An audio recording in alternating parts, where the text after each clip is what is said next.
ამერიკის შეერთებული შტატების ომის მდივანის პიტ ჰექსეტის განცხადებით, აშკარაა, რომ შეერთებულ შტატებსა და ირანს შორის მიღწეული ცეცხლის შეწყვეტის შეთანხმება ძალაში რჩება.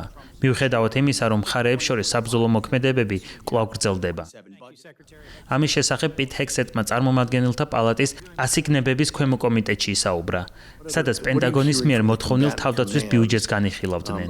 სენატში მრავალი კითხვა დაისვა ირანში მიმდინარე ომთან და მისი დასრულების გეგმებთან დაკავშირებით. სენატორებმა ასევე გააკრიტიკეს შეერთებული შტატების პრეზიდენტის დონალდ ტრამპის განცხადებებიც, რომ ომში ამერიკის შეერთებულმა შტატებმა გამარჯვებას უკვე მიაღწია და რომ ირანის სამხედრო ძალები სრულად განადგურებულია.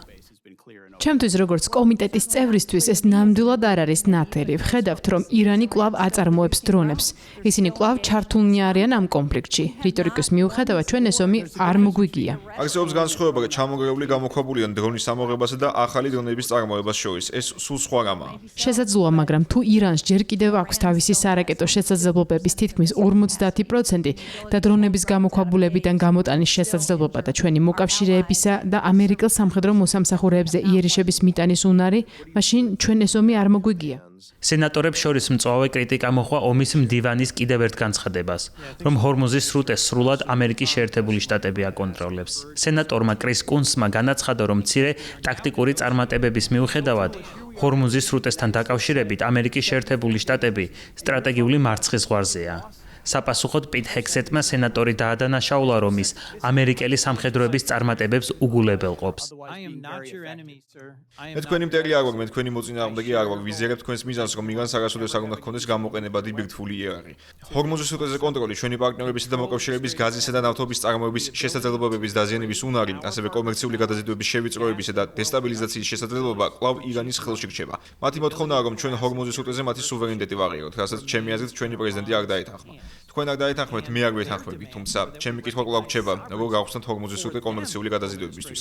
თუ ჩვენ ვაკონტროლებთ მას, როგორ გავხსნათ ის? რიგითი ამერიკელი ამას ყოველდღიურად ბენზინგასამართ სადგურებზე გზნობს, რადგან საწვავის ფასი მუდმივად იზრდება. დონალდ ტრამპის ადმინისტრაცია გააკრიტიკეს ნატოსთან და ევროპელ მოკავშირეებთან გაუარესებული ურთიერთობების გამოც. პარტნიორებთან დონალდ ტრამპის ხისტი პოლიტიკის მიმართ კითხვები აქვთ რესპუბლიკურ პარტიაშიც. კენტუკის სენატორის მიჩ მაკკონელის განცხადებით, მსოფლიო ისტორიაში ნატო ყველაზე მნიშვნელოვანი სამხედრო ალიანსია და მასთან ურთიერთობების გაფუჭება დაუშვებელია. სენატში მიაჩნიათ, რომ რუსეთს, ჩინეთს, ჩრდილოეთ კორეასა და ირანს შორის გაძლიერებული ურთიერთობების ფონზე შეერთებული შტატები ტრადიციულ მოკავშირეებს უფრო უნდა დაუახლოვდეს. სენატორების თქმით, მოკავშირეების კრიტიკის ნაცვლად უკეთესი სტრატეგია იქნებოდა რეალურ ღირებულებებზე დაფუძნებულ მოკავშირეებთან ჭიდრო თანამშრომლობა. მათ შორის ურთიერთობების გაღრმავება უკრაინასთან, თავდაცვის შესაძლებლობების განვითარების და ირანული დრონების განეიტრალების კუთხით.